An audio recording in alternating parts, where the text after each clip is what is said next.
आप सभी को जय श्री श्याम। कैसे आप उम्मीद करते सब अच्छे होंगे। प्रेमियों, आज की इस वीडियो में हम आपको करके दिखाएंगे कि एकादशी और द्वादशी दोनों की पूजा घर पर कैसे करनी है। उसके साथ आप लोगों के कुछ सवाल भी आए हैं जो हमने यहाँ लिख लिए हैं। पहले सब कुछ करके दिखाएंगे, उसके बाद आपके सवालों के जवाब देंगे। ये तो नहीं कहता कि सब कुछ बता देंगे, लेकिन पूरी उम्मीद है कि इस वीडियो को देखने के बाद आपको और कोई वीडियो नहीं देखनी पड़ेगी, आपके सारे डाउट क्लियर हो जाएंगे। तो चलिए इस वीडियो में हम आगे की ओर चलते हैं। कोई भी एकादशी आती है उस दिन ऐसे ही पूजा होगी जैसे आज हम आपको करके दिखाएंगे। तो सबसे पहले एकादशी के दिन किसकी पूजा की जाती है? बाबा श्याम की भी करते हैं, श्री कृष्ण भगवान की भी करते हैं, श्री विष्णु भगवान यानी नारायण भगवान की भी पूजा करते हैं, वो आपके ऊपर। अब यहाँ हमारे पास बाबा श्याम और बाबा हनुमान बैठे हुए हैं, हम इनकी पूजा करेंगे। 2 दीपक हमने जला लिए, एक देवता है 1 दीपक, 2 देवता है 2 दीपक जलाओगे आप। बाबा हनुमान की हम क्यों बोलते हैं? क्योंकि आप जब भी किसी मंदिर में जाते हो आपने देखा होगा कि वहां हर देवी देवता के साथ बाबा हनुमान अवश्य मौजूद होते हैं। क्यों? क्योंकि ये एक ऐसे देव हैं जो हर देवी देवता के साथ चलते हैं। इनको संकट मोचन कहा जाता है। अब अगर यहाँ कोई विपदा आने वाली होगी तो बाबा हनुमान उसको अपने ऊपर ले लेंगे। हर देवी देवता के साथ बाबा हनुमान की पूजा की जाती है। तो सबसे पहले यहाँ हम बाबा श्याम और बाबा हनुमान के नाम का दीपक रखा है, तो हम दीपक प्रज्वलित करेंगे। बैठे बैठे आपको ये बोल लेना है खुद से ही, चलिए करते हैं श्री गणेश। उसके बाद ना तो आपको गणेश भगवान की मूर्ति की जरूरत पड़ेगी, ना कोई एक्स्ट्रा पूजा करने की जरूरत पड़ेगी। सिर्फ इतना बोलना है, चलिए करते हैं श्री गणेश। बस श्री गणेश हो चुका है। तो सबसे पहले हम दीपक प्रज्वलित करेंगे, भगवान का आह्वान करेंगे। अग्नि के माध्यम से भगवान प्रकट होते हैं और कहीं नहीं आते। जो दीपक जलता है ना, उस दीपक में आके विराजमान हो जाती है इन दोनों की छवि। तो ऐसे हम घंटी जरूर बजती रहनी चाहिए। घंटी के बगैर भगवान ना तो आते हैं ना भोग स्वीकार करते हैं। बाबा श्याम का दीपक जलाएंगे। ओम श्री श्याम देवाय नमः। बाबा हनुमान का ओम श्री हनुमते नमो नमः। ओम श्री श्याम देवाय नमः। ओम श्री हनुमते नमो नमः। ऐसे करके हम दोनों देवताओं के दीपक जला लेंगे। अब दीपक प्रज्वलित हुए। अब हम यहीं पर हाथों हाथ भोग लगाएंगे। एकादशी के दिन केवल और केवल फलों का भोग लगेगा, वो भी तुलसी दल के साथ, तुलसी के साथ। तुलसी याद रहे। हे बाबा श्याम बाबा हनुमान, कृपा करिए, आपके नाम का दीपक जलाया गया है, श्री चरणों में तुलसी दल के साथ भोग समर्पित किया गया है। स्वीकार करिए और जागृत स्वरूप में विराजमान हो जाइए। अगर जाने जाने में कोई कमी, गलती, भूल चूक, अपराध, त्रुटि हो गई है तो हमें माफ़ कर दीजिए। ऐसा बोलकर बाबा के श्री चरणों में ये जो जल रखा हुआ है, इन 2 उंगलियों के माध्यम से थोड़ा सा जल, बस ऐसे। अब इस ज्योत को, इस दीपक को कोई भी नेगेटिविटी छू नहीं सकती। अब रख दीजिए। पहली बात तो एकादशी को केवल और केवल फलों का भोग लगेगा। कोई भी फलों का भोग लगाइए, वो आपकी मर्जी है। उसके साथ तुलसी दल। रविवार और एकादशी को तुलसी नहीं उतारी जाती, तो आप रविवार और एकादशी से पहले तुलसी उतार कर रख सकते हो, क्योंकि तुलसी और बेलपत्र 11 दिनों तक बासी नहीं माने जाते। ऐसे में हमने तुलसी दल का प्रयोग किया, भगवान को भोग लगाया। इसके साथ अब काफी प्रेमियों के ये कमेंट थे कि इत्र की सेवा बताइए। अब ये हमारे पास इत्र है तो इसकी क्या सेवा करें? जैसे हमारे पास मोरछड़ी रखी हुई है, ये इत्र है, तो इस इत्र को हम मोरछड़ी पर यूज करेंगे। इससे होगा क्या? हमने यहाँ रख दी। अब मंदिर परिसर में इस इत्र की महकार पूरे मंदिर परिसर में हो जाएगी, कुछ करने की जरूरत ही नहीं। अब कुछ प्रेमी कहते हैं कि हमारे पास मोरछड़ी ना हो, ये बाबा की प्रतिमा है, इनके श्री चरणों में ऐसे बस, और कुछ नहीं करना। इसके अलावा और कुछ भी नहीं करना है, कुछ भी नहीं करना, ठीक है। अब ये इत्र जितने दिन चलाओ चल सकता है, हर रोज भी कर सकते हो आप ये सेवा, कोई परेशानी नहीं। अब पता नहीं कितने दिन चल जाएगा ये इत्र। ठाकुर जी की ऐसी कृपा है भाई, आज तक हमने कभी इत्र खरीदा नहीं अपने पैसों से। श्याम सुंदर जब भी जरूरत पड़ती है ना, भेज देते हैं अपने खजाने से। तो अब यहाँ बैठकर हम संकल्प करेंगे। संकल्प कैसे लेंगे? अपने राइट हैंड में थोड़ा सा जल लेंगे और बाबा के सामने संकल्प करेंगे। हे बाबा श्याम, हे बाबा हनुमान, जिस भी देवी देवता के आप सामने आप बैठे हो उन्हीं का नाम लेके, मेरा नाम ये है, मेरे पिता का नाम ये है। मैरिड महिला है तो वो पति का नाम बोलेगी, वो पिता का नाम नहीं बोलेगी। अनमैरिड लड़कियां पिता का नाम बोलेंगी, मेरा नाम ये है, पिता या पति का नाम ये है। इस जगह का स्थायी निवासी हूं जहां आप रहते हो। इस समय मेरा गोत्र ये है। आज पावन पवित्र ये एकादशी है। आपके श्री चरणों में दीपक प्रज्वलित किया गया है, फलों का भोग लगाया गया है तुलसी दल के साथ। आप जागृत रूप में विराजमान हो जाइए। इस समय आपकी कथा सुनने जा रहे हैं। प्रभु कृपा करिए, यहाँ हम आपके व्रत की व्रत कथा पूरी करें, वहां आप हमारी मनोकामना पूरी कर दो। ऐसा बोल के जल नीचे की ओर छोड़ दो। ये हुआ आपका संकल्प, यानी आपने एड्रेस बता दिया भगवान को किस जगह पे आना है। उसके बाद दोबारा से थोड़ा सा जल और लीजिए अपने हाथ में और कहिए, अपने देवी देवता से ही प्रार्थना करिए, बाबा श्याम, बाबा हनुमान, कोई भी गंदी नजर या गंदी शक्ति हमें छू ना पाए, इसलिए आप हमारी रक्षा करो। क्योंकि हो सकता है घर में कोई नेगेटिविटी हो, घर के किसी सदस्य में कोई नेगेटिविटी हो, तो बोल के अपने चारों तरफ छिड़काव कर लीजिए। इस समय आप एक सुरक्षा चक्र यानी लक्ष्मण रेखा के अंदर बैठे हो। जब तक आप अपनी सीमा को नहीं लांघोगे तब तक कोई भी बाहरी चीज आपके अंदर प्रवेश नहीं कर सकती। इस समय आप बिल्कुल सेफ जोन में बैठे हो। भोग लगाया गया, इत्र की सेवा हुई, घंटी की सेवा हुई, चाहो तो धूप जला सकते हो। इसके बाद हम यहाँ बैठे बैठे व्रत की कथा सुनेंगे। हर व्रत की कथा, समय, पारण का समय, सब कुछ जो महीने में 2 एकादशी आती है दोनों को डाल दी जाती है समय से पहले इसी YouTube चैनल पर। अगर अब ठीक ठाक लगे जानकारी तो प्यार दे सकते हो आप अपना। अब यहाँ बैठकर अगर हम 40 और आरती करना चाहें तो बिल्कुल कर सकते हैं, बैठे बैठे ही। एक हाथ में मोर छड़ी लीजिए, एक हाथ में घंटी, ठीक है। ये मैं सिर्फ आपको कहीं ऐसा ना हो, बस सिर्फ करके दिखा रहा हूँ, ठीक है। बैठे बैठे ही, कुछ लोग कहते हैं खड़े होके बिल्कुल कर सकते हो। यहाँ मैं सिर्फ आपको वीडियो बनाने के लिए बैठे बैठे करके दिखा रहा हूँ। ओम जय श्री श्याम हरे, बाबा जय श्री श्याम हरे, कैसे भी कर सकते हो, लेकिन उस समय घंटी जरूर बजाइए। घंटी बजनी जरूरी होती है आरती के समय में। मोरछड़ी का प्रयोग करिए। अब इससे होगा क्या, अब ये जो चीजें यहाँ रखी है ना, ये सारी की सारी जागृत हो जाएंगी, अभिमंत्रित हो जाएंगी, जाग उठेंगी ये सारी चीजें। ये तो है एकादशी व्रत की पूजा हुई। इसके बाद जो भी आपकी पूजा पाठ है वो करो। थोड़ा सा जल लो, नीचे पृथ्वी पर डालो। ये 2 उंगली, दोनों हाथों की बीच वाली उंगली पृथ्वी से ऐसे स्पर्श करवाओ जैसे यहाँ दिखाई दे रहा है। ओम श्री विष्णवे नमः, ओम विष्णवे नमः, ओम भूशक्राय नमो नमः, दोनों नेत्रों से लगाओ। या फिर ओम इंद्राय नमः। इससे होगा क्या, आपकी पूजा का फल इंद्र नहीं ले जा सकता, आपके पास रहेगा।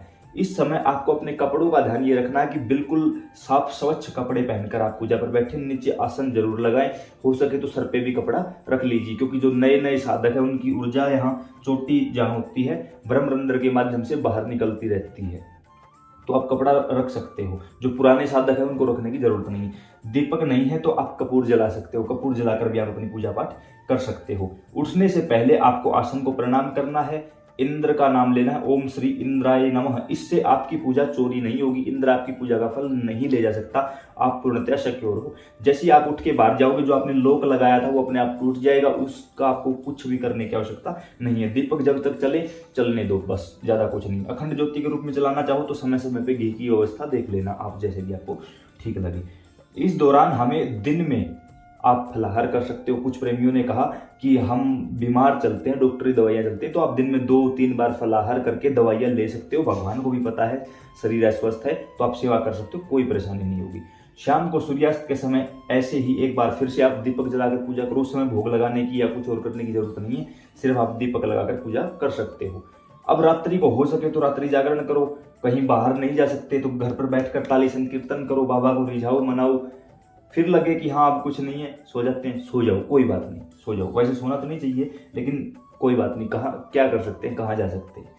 उसके बाद जब अगले दिन सुबह सूर्योदय हो, सूर्योदय के बाद जिस समय पर व्रत का पारण करना है, कहा ना मैंने आपसे कि सारी वीडियो डाल दी जाती है, समय समय पर देखनी आपको पड़ेगी। तो व्रत का पारण करना हो उस समय पर सबसे पहले स्नान आदि से निवृत्त होकर सूर्य भगवान को जल दो। सूर्य भगवान को जल देने के बाद ऐसे ही दोबारा से दीपक जलाओ। तुलसी दल का प्रयोग करना है। पहले से ही मैंने बताया ना 11 दिन तक बासी नहीं होते, पहले से ही 2 पत्ते उतार के रख लो। अगले दिन भी जो लोग घर पे रहते हैं वो मूंग चावलों की खिचड़ी, खीर, चावल, हलवा, पूरी, कुछ भी बनाकर बाबा को भोग लगा सकते हैं, लेकिन यहाँ अग्यारी रखनी होगी।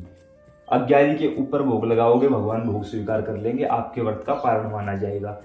जो लोग शहरों में रहते हैं या किसी भी प्रकार से जो जॉब करने वाले व्यक्ति हैं, वो सिर्फ दोबारा से फलों का भोग लगाएं, तुलसी दल के साथ दीपक जलाएं। दीपक नहीं है कपूर जला सकते हो, और भगवान से कहें कि प्रभु व्रत का पारण है। व्रत के पारण के समय फिर आपको हाथ में जल लेके संकल्प करना है, फिर दोबारा से कथा सुननी है। इससे क्या होगा, सिर्फ कथा सुनने से व्रत करने का फल मिल जाता है। एक, जब एकादशी को व्रत करोगे तब कथा सुननी है, दूसरा जब व्रत का पारण करोगे तब कथा सुननी है। उसके बाद आप गौ माता को रोटी दीजिए, घर में बुजुर्ग हैं उनको भोजन करवाइए, उसके बाद फिर आप खुद भोजन ग्रहण कर सकते हो। ये हुआ एकादशी व्रत का पारण यानी द्वादशी की पूजा। और बाबा श्याम की पूजा द्वादशी की ही होती है, हमेशा से एकादशी की नहीं होती। क्यों? एकादशी को सिर्फ फलों का भोग लगाया जाता है। आपने सुना होगा बाबा श्याम को तो खीर चूरमा पसंद है, तो जब एकादशी को फलों का भोग होता है तो खीर चूरमा कब लगाएं? द्वादशी को, क्योंकि बाबा श्याम की पूजा हमेशा से ही द्वादशी को होती। फाल्गुन शुक्ला द्वादशी उत्सव भारी होए, यानी फागुन की जो शुक्ल पक्ष की द्वादशी थी उस दिन बर्बरीक ने अपने शीश का दान दिया था माधव को, तो इसके कारण बाबा श्याम की पूजा केवल और केवल द्वादशी को ही होती है। अब आपके सवाल ले लेते हैं, अन्यथा वीडियो बहुत लंबा हो जाएगा। एकादशी, पहला सवाल है एकादशी व्रत कब से शुरू करें? वैसे तो देखो अच्छे काम में कोई समय पूछने की आवश्यकता ही नहीं होती किसी भी प्रकार से, लेकिन फिर भी कुछ नियम दिए गए हैं वेद शास्त्रों द्वारा, ऋषि मुनियों द्वारा। तो ऐसे में 4 एकादशी हैं। एक है उत्पन्ना एकादशी जो मार्गशीर्ष महीने के कृष्ण पक्ष की एकादशी है, यानी जो दिसंबर में आती है ना, दिसंबर महीने में कृष्ण पक्ष की उत्पन्ना एकादशी को आप व्रत शुरू कर सकते हैं। जो पहली बार व्रत करेंगे उनके लिए बात है। दूसरी है मोक्षदा एकादशी, उसी महीने की शुक्ल पक्ष की एकादशी को मोक्षदा एकादशी यानी मोक्ष देने वाली, उत्पन्ना एकादशी अर्थात उत्पन्न होने वाली एकादशी, ये भी दिसंबर में ही आती है। फिर निर्जला एकादशी जो गर्मी के महीने में यानी जून के महीने में ज्येष्ठ मास की शुक्ल पक्ष की एकादशी को निर्जला एकादशी कहा जाता है, उस दिन आप अपने व्रत को शुरू कर सकते हो। फिर है देव उठनी एकादशी, जिस दिन बाबा श्याम का जन्मदिन मनाया जाता है। देव उठनी जो कि कार्तिक मास के शुक्ल पक्ष की एकादशी है, जो कि लगभग या तो अक्टूबर या नवंबर महीने में आती है, ऊपर नीचे हो जाता है कई बार अधिक मास होने के कारण, अक्टूबर या नवंबर महीने में आती है, उसको देव उठनी एकादशी कहा जाता है। तो उस दिन भी आप ये काम कर सकते हो। ये 4 एकादशी है जिससे आप नए व्रत की शुरुआत कर सकते हो। इन चारों के अलावा कभी भी नए व्रत की शुरुआत नहीं करनी चाहिए। व्रत कैसे शुरू करें अब बता दी सारी वीडियो आपको, ठीक है। कोई पैदा हो या मर जाए तो क्या करें? व्रत बिल्कुल कोई पैदा हो या मर जाए आप व्रत कर सकते हो, सूतक पातक में आप व्रत कर सकते हो, लेकिन आप दीपक नहीं जला सकते। मानसिक रूप से ये मानिए कि आज मेरा व्रत है, आज मैं व्रती हूँ, कुछ नहीं खाना है, कुछ फलाहार कर सकते हो, आप सूर्य को जल दे सकते हो, आप गौ माता को रोटी दे सकते हो। आप व्रत शुरू करने से पहले सूर्य को जल दे देना, सारा दिन आप निराहार रहकर एक समय आप फल खा सकते हो। अगले दिन पारण के समय स्नान आदि से निवृत्त होकर सूर्य भगवान को जल दे के गौ माता को रोटी दे देना, व्रत का पारण माना जाएगा। एकादशी कितनी है? वैसे तो देखो अब महीने में 2 एकादशी आती है, एक शुक्ल पक्ष की, एक कृष्ण पक्ष की, तो साल में 24 हुई, लेकिन अधिक मास आ जाने के कारण 2 एकादशी एक्स्ट्रा हो जाती है, तो 26 एकादशी मानी जाती है। आप 1 करो 20 करो, लेकिन एकादशी 26 ही मानी जाएंगी। बड़ी एकादशी कौन? अरे कोई बड़ी छोटी नहीं होती भाई, सारी बड़ी है, सारी ही छोटी है। जो बड़ी छोटी का अंतर करता है ना, वो बड़ा छोटा होता है, और कोई बड़ी छोटी नहीं होती। 2 एकादशी आती है महीने में, शुक्ल पक्ष की, कृष्ण पक्ष की, तो दोनों एकादशी। कौन सी एकादशी का व्रत करें? दोनों का ही करना होता है भाई, दोनों एकादशी का। बाकी आपकी इच्छा है, आप एक का करते हो, वो भी आपकी इच्छा है। किस उम्र से में व्रत शुरू कर दे? देखिए वैसे तो कोई उम्र नहीं होती इस चीज की, लेकिन शास्त्रीय विधान के अनुसार 8 वर्ष से अधिक के जो बच्चे हैं वो एकादशी व्रत शुरू कर सकते हैं। उद्यापन कैसे करें? पहली बात तो एकादशी का कभी उद्यापन होता ही नहीं, कभी नहीं होता। लेकिन कुछ प्रेमी क्या करते हैं कि बाबा 1 साल तक आपकी दोनों एकादशी यानी जो महीने में कृष्ण पक्ष और शुक्ल पक्ष की आती है तो 24 एकादशी करेंगे, उसके बाद उद्यापन करेंगे, या फिर 5 एकादशी करेंगे फिर उद्यापन कर देंगे। कुछ ऐसा संकल्प ले लेते हैं। तो ऐसे में आपको क्या करना है, एक स्टील का गिलास लीजिए मार्केट से, जो पूरा बड़ा गिलास हो, उसके अंदर आप चीनी डाल लीजिए। आपको बिल्कुल साधारण तरीके से बता रहा हूँ। उसको आप चीनी से भर लीजिए, उसके ऊपर 11, 21, 51 जो भी दक्षिणा हो वो रख लीजिए। 1 दर्जन फल यानी केले रख लीजिए, 1 किलो सेब, जो भी आपसे अवेलेबल हो सके, जैसी भी आपकी योग्यता है वो रख लीजिए। किसी भी ब्राह्मण को या किसी भी मंदिर में उन चीजों को आपको दान करना है, संकल्प लेके। संकल्प लेना पहले ही बता दिया गया है। तो ये सब चीजें करके आप एकादशी व्रत का उद्यापन कर सकते हो कि बाबा आज एकादशी व्रत का उद्यापन है, ये सामग्री मुझसे अवेलेबल हो पाई, स्वीकार करिए, कोई कमी त्रुटि हो तो मुझे माफी दीजिए। क्या उद्यापन जरूरी? बिल्कुल भी नहीं, कोई उद्यापन जरूरी नहीं है। ये मेरे जैसे लोगों ने अपने स्वार्थ के लिए पाखंड बना लिया, कोई जरूरी नहीं। उद्यापन विधि पूर्वक ना कर पाए तो ऐसा कुछ है ही नहीं भाई। विधि कैसी विधि? विधि विधान के चक्करों में फंसोगे, प्रेम समाप्त हो जाएगा। लेकिन हमें विधि विधान के चक्करों में नहीं पड़ना, हमें प्रेमी बनना है भाई, ठीक है। अगला सवाल है एकादशी व्रत कैसे करें, वो आपको बताया भाई अभी। थोड़ा 10वीं तिथि को शाम को ठीक ठाक भोजन करके एकादशी को निराहार रह के संकल्प लेकर अपनी पूजा पाठ करें। क्या खाएं? कोई भी फल खा सकते हो, कोशिश करो दिन में एक ही समय फल खाया जाए, जैसे कि 2 से 3 बजे के बीच में सुबह की भूख है वो भी शांत हो जाएगी, शाम की भूख है वो भी शांत हो जाएगी। तो क्या ना खाएं भाई, इस दिन गलती से भी घर में चावल या खीर नहीं बननी चाहिए। आपका व्रत हो या ना हो, चावल या खीर बिल्कुल भी नहीं बननी चाहिए घर में। कैसी बाती का प्रयोग करें? ये देखो भाई, लंबी बाती है। खड़ी बाती सिर्फ और सिर्फ साधना में प्रयोग की जाती है, अन्यथा घर के डेली पूजा पाठ में सिर्फ लंबी बत्ती का प्रयोग होता है भाई। व्रत कैसे खोलें बताया ना, जैसे हरिवासर का समय समाप्त हो जाए एकादशी के बाद, तो उसके बाद स्नान आदि से निवृत्त होकर सूर्य भगवान को जल दे के पूजा पाठ करके एक निश्चित समय पर ही अपने व्रत को खोलें, वही चीज मानी जाती है। भगवान को कोई भी भोग लगा सकते हो, लेकिन प्याज लहसुन का उसमें प्रयोग नहीं होना चाहिए। एकादशी कौन कर सकता? कोई भी कर सकता है भाई, कोई भी, मेल फीमेल, किसी भी उम्र का, 8 वर्ष से ज्यादा कोई भी कर सकता है। ये अगला कमेंट यही है, किस उम्र से शुरू करें? 8 वर्ष से अधिक का समय। कुंवारी लड़की व्रत कैसे करें? ये भाई बड़ा चक्कर है। एक महिला को मैंने मिली मुझे मंदिर में, उसने कहा कि मैं तो अपनी बेटी को एकादशी व्रत नहीं करने देती, आप तो बता रहे थे वीडियो में कि एकादशी व्रत कोई भी कर सकता। मैंने कहा कोई भी कर सकता, आप क्यों नहीं करने? नहीं, अभी कुंवारी लड़की है, अगर कोई लाग लपेट हुई तो। मैं कहा कमाल है भाई, अगर व्रत करने से भी कोई लाग लपेट होगी तो होगी भाई। 8 वर्ष से ज्यादा की कोई भी लड़की व्रत कर सकती है, कोई भी कर सकता है। वो अपने पिता की आज्ञा लेकर करे। जो मैरिड महिलाएं हैं वो अपने पति की आज्ञा से करें, जो विधवा महिलाएं हैं वो अपने पुत्र की आज्ञा से करें। यार कुछ भी भेद नहीं है। ये पता नहीं दकियानुसी बातें आप कहां से लेके आते हो। मासिक धर्म में व्रत करें या ना करें, देखो ये एक सांसारिक प्रक्रिया है, ये चलेगी और बहुत जरूरी भी है ये चीजें होना। अगर ये ना हो तो संसार आगे कैसे बढ़ेगा। इस दौरान आप मानसिक व्रत कर सकते हो, यानी कि ये मान लो कि मेरा व्रत है और पूजा पाठ नहीं करनी है आपको, सिर्फ मानसिक रूप से जो आपका काम है वो करते रहिए, मन मन में ये मानते रहिए कि आज मेरा व्रत है, कुछ भी ना खाइए। दिन में आप फल खा सकते हो, अगले दिन ऐसे ही सूर्य भगवान के दर्शन करके आप अपने व्रत को खोल सकते हो। और काफी प्रेमियों ने ये कहा कि आज एकादशी के व्रती हैं हम और शाम के समय ये प्रक्रिया हुई, कोई बात नहीं, व्रत नहीं टूटेगा, लेकिन आप बस उस चीज को वही छोड़ देना, फिर पूजा पाठ मत करना, ठीक है। व्रत के दिन क्या करें? सीधी सी बात है भाई, भगवान का नाम लो, परमात्मा का संकीर्तन करो, किसी की सुनो मत। देखो बुराई किसी की ना सुने ना कहें, रोए नहीं, घर में झगड़ा ना करें। अगर आपकी वजह से किसी की आंखों में आंसू आए व्रत खंडित हो जाएगा, आपकी आंखों में आंसू आए व्रत खंडित हो जाएगा। बिल्कुल गलत बात है भाई। शुद्ध रहना है, कोई भी नशा नहीं करना है, दान दक्षिणा हो सके वो करें, क्या ना करें। देखो अगला सवाल वही है, रोना नहीं है, झगड़ा नहीं करना, ये नॉर्मली बातें बताने के लायक नहीं होती। नियम क्या है? नियम यही है भाई, शुद्ध सात्विकता के साथ रहें, 10वीं को शुद्ध भोजन करें, एकादशी को निराहार रहें, द्वादशी को निश्चित समय पर पारण करें, यही नियम है। एकादशी को विधवा महिला कर सकती, बिल्कुल कोई भी कर सकता है, ये बकवास बातें मत किया करो भाई। पारण का सरल तरीका, ये आप लोगों के कमेंट पढ़ रहा हूं मैं, ये आप लोगों के भाई, जो लोग कहीं बाहर रहते हैं वो सब कुछ नहीं कर सकते, तो व्रत पारण का सबसे सरल तरीका क्या है? सूर्य भगवान को जल दो, गाय माता को रोटी दो, गाय नहीं मिलती सूर्य भगवान को जल दे दो बस। पारण के समय हवन और ब्राह्मण भोजन करवाना जरूरी है कि? बिल्कुल भी नहीं भाई, ये बता तो दिया, मेरे जैसे लोगों ने ढोंग बना लिया इन चीजों को। कुछ भी नहीं है, कुछ भी नहीं करना। तुलसी ना मिले या ना उतार पाए तो भगवान से माफी मांग कर कि प्रभु याद नहीं रहा। ये मत बोलना कि आपको याद नहीं रहा और आप कहीं उतार नहीं पाए, ना ना ना ना। इसके सामने तो भाई जैसे हो ना वैसे बन के चले जाना, ये स्वीकार कर लेगा।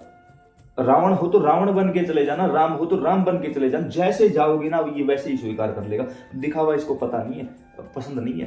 पूतना रूप बदल के आई थी राक्षसी रूप बदल के आई थी, भगवान ने आंखें बंद कर ली, पहले उसका दूध पिया फिर उसके प्राणों को पी लिया, लेकिन देखा नहीं। शूर्पणखा रूप बदल कर आई थी, सब कुछ हुआ लेकिन भगवान ने उसकी तरफ देखा नहीं। तो आप रूप बदल कर मत जाइए, जैसे हो वैसे ही चले जाइए। उद्यापन किए बिना मर गए तो भाई कुछ लोग, एक महिला ने मुझसे कहा कि अगर बीच में एकादशी का उद्यापन नहीं करते तो एकादशी उल्टी लटक जाती है। बताओ भाई, कोई लॉजिक है? कोई चक्कर नहीं है भाई, कोई चक्कर नहीं है। अगर आप उद्यापन किए बगैर मर गए तो लिखित रूप में देने के लिए तैयार हूं, आपको गोलोक की प्राप्ति होगी बस। इत्र कैसे प्रयोग के बताया ना अभी, या तो बाबा के चरणों में या मोरछड़ी पर। व्रत के बाद भोग का क्या करें? ये जो भोग बचा हुआ इसे घर के ही लोगों में बांट कर खा लो। एकादशी के दिन घर के बच्चों को दे दो, अन्य सदस्यों को दे दो। द्वादशी के बाद, जैसे द्वादशी के दिन पारण करोगे उसके बाद खुद आप खा लो उसको। तो ये कुछ आपके जरूरी कमेंट्स थे जो हमने पढ़े हैं। उम्मीद करता हूँ कि वीडियो थोड़ी सी लंबी जरूर हुई, लेकिन एक एक बात आपको खोल कर बताई गई है, कम से कम समय में बताई गई है। अब अगर लगे कि ये जानकारी सही है तो अन्य प्रेमियों को भेज दीजिए। और आप लोग इतने लाखों की संख्या में प्यार दे रहे हो, इसके लिए मैं सदैव आपका आभारी रहूंगा, कर्जदार रहूंगा। काफ़ी प्रेमियों ने कहा आपसे जुड़ना है, नीचे डिस्क्रिप्शन में व्हाट्सएप ग्रुप का लिंक है, आप जुड़ सकते हो हमारे साथ। जय श्री श्याम।